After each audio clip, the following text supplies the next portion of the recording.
So good morning, everybody. Those of you that don't know me, I have the most awesome job in the world. I happen to be the mayor of Kaplan. But that's not what I'm here to talk about today. Today I want to introduce you to my daughter, Christy.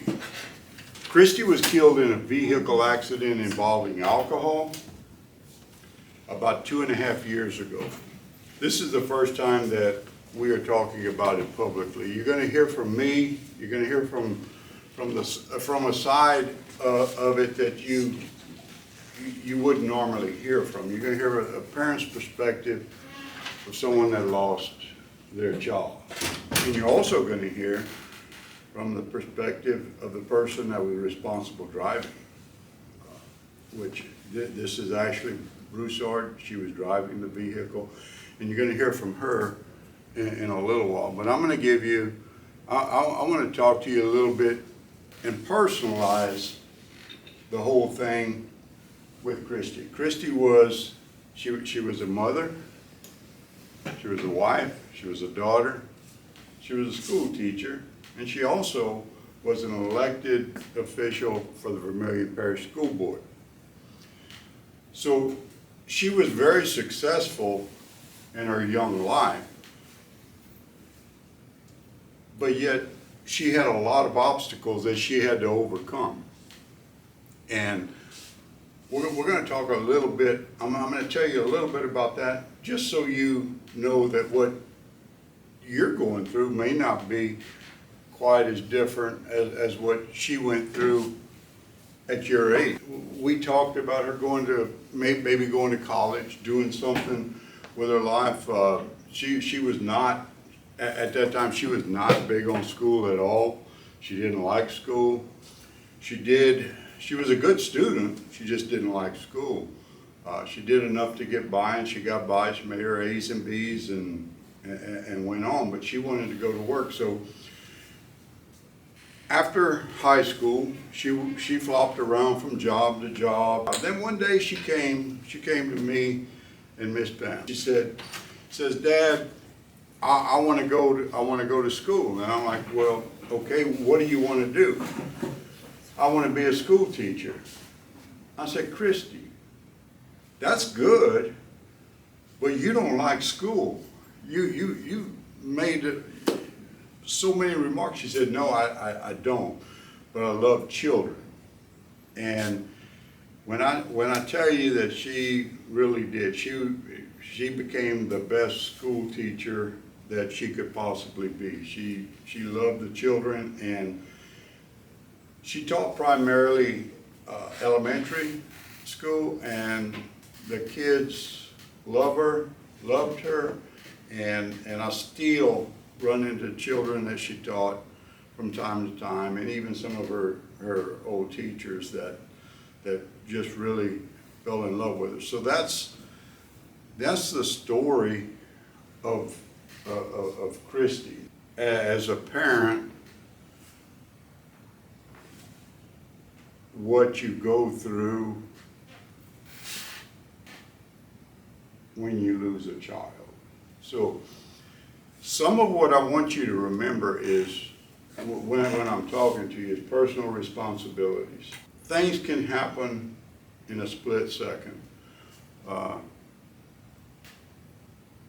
So the one thing that I stay up with at night, and it bothers me so much, is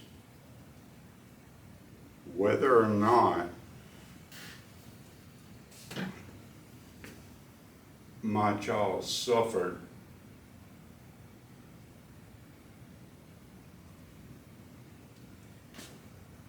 during that time. Even though it happens in a split second like that.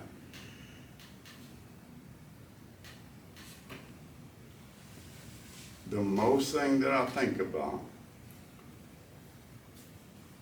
was, did she need me that last minute?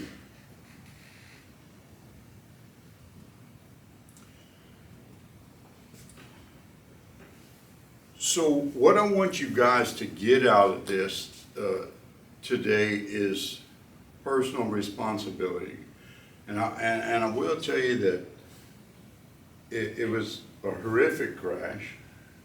Christy was thrown from the vehicle, and the vehicle landed on top of her.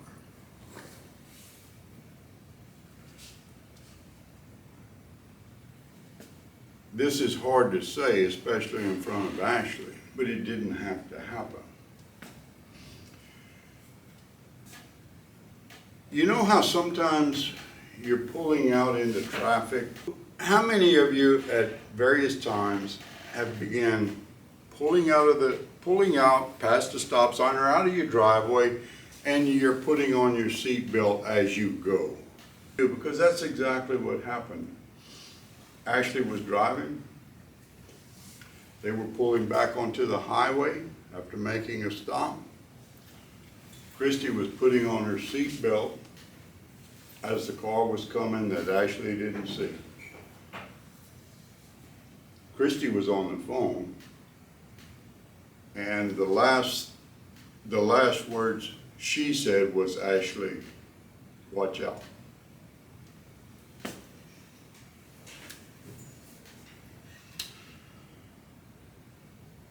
So that split second, in that moment, had she told Ashley, we're not ready to go yet, I don't have my seatbelt on.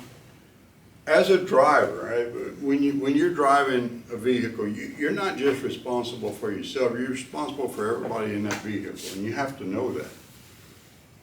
So if you don't pick up anything else from this today, I'm not going to preach to you about drinking and driving. You know the ramifications of that. That's not right. But personal responsibility. You have a responsibility to everybody in that car to make sure they're safe when you're driving. So do that. Make sure everybody's got their seatbelt on when you're driving. Had we followed that protocol and that rule, there's a good chance that Christy would be alive today, just simply by giving that couple seconds. Not only would it have gave it a couple of seconds to put the seatbelt on, it would have gave a couple of seconds for that car to actually pass by. Things happen so fast in that split second. When you think about a split second, you think it's like that, and it is. Unless you're in a situation, in a situation where time stands still, and that's what I worry about Christy, whether or not she had fear. She had to have felt fear, even though we're talking about just like that. I mean, it's that quick. It happens that quick. She had to be scared. Did she know she was going to die? Did she know she was dying, or did it just happen? Those are the things that keep me awake as a parent, wondering whether she needed me or not. Okay? So at this time, I'm going to turn it over to Ashley, and she's going to tell you her side of the story. So. Hi, I'm Ashley. I'm 38. I'm from Delcom, right down the road. December 10th, 2021. It was my mother-in-law's 56th birthday, and Christy was getting her master's in education the next day. So we decided to have a girls' day. We went shopping, stopped, have some drinks, and we said we're not gonna stay long because school's about to let out. We wanna be home, closer to home before, well, start drinking, end up having, a good day. We get in the vehicle never thinking, I mean, this is not the first time we've done it. It's not, nothing new. So, we're on our way home. We get in that accident. Christy was killed.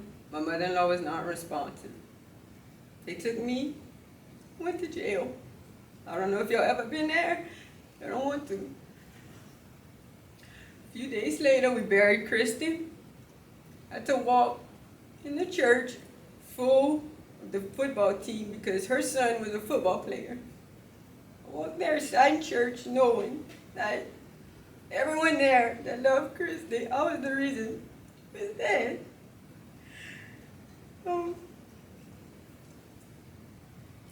Then leave there, go to the hospital. My mother-in-law's on life support. Like no ending. I'm like, I can't have two people die because of me drinking and driving. Yes, it was all drinking. We've done it. So after that,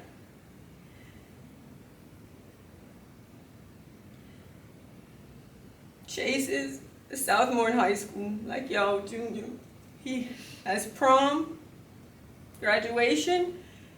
His mom's not there because I was selfish and I chose to drink and drive, and she lost her life. So with me telling y'all anything, it's not worth it. I've done hours of community service, classes about alcohol, driving, texting, driving, everything. And 2.5 years later, I still don't know if I'm going back to jail, if I'm gonna be on house arrest, how many years of probation I have. So it's not worth it. Just call somebody, have a plan before y'all drink, cause y'all will. It's common. I'm not here saying don't drink. That is not at all what I'm trying to say. It's just not worth drinking and driving. December 10th, when they had the accident, it was the night of the city's annual Christmas party. When I got the call from a mutual friend of theirs, and he called and he said, Mr. Mike, Christie has been in a terrible accident. And my first instinct was, well, where's she at? What hospital is she at? We're gonna come. We're at a Christmas party, but I'm gonna come. Where's she at? And there was silence on the phone. And he says, finally he says, and I could tell he was crying. He says, sir, you don't understand. She didn't make it. And for 2 weeks after that, everything was just, it was a blur. It was a blur. My first question to him was, does Chase know? Chase is my grandson. Does Chase know? He said, no, not yet. He said, we think that you should be the one to tell her. So me and Miss Pam got in the car and we went to his house and we broke the news to him. And I'll never forget that night when we left. By the time we left, I did get a little bit of solace in the fact that word had spread throughout town that Christie had been killed in a car wreck. And his friends had gathered at their house, and they were all in the front yard when we left. You remember that? It was just, if you can imagine 30 or 40 people in a quiet night outside, and it's still solemnly quiet, just so quiet you could almost hear a pin drop if it would have dropped. No one was talking, but yet everyone was there for him at that time. So that gave me some solace out of the whole thing. But it's not something that anybody should have to go through.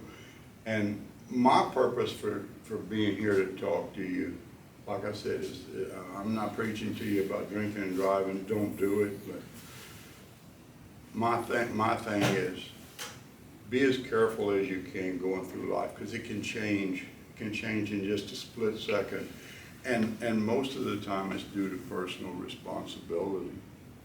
It really is. So, with that said, how about some questions? Does anybody have anything going through their mind that you would want to ask or get clarification on, either from me or Yeah. Ashley? Yeah, it was during the day. It was not, you sloppy at midnight or, just afternoon or a few drinks. And I'm here. I asked God why. I don't know. But if y'all can just think about it. Even if you see someone drinking, you drinking, they get in the car, just take the keys, call somebody. Just, it's not. Because this is something that I live with. I feel guilty every day. I hate myself for it every day. It's not an easy, like my life's ruined. You labeled once this happens, you that person that when they see you, that's what they think of. It's not Ashley anymore. She's the one that was driving that accident. I will live with that. I'm 38 now. I do, and it's hard.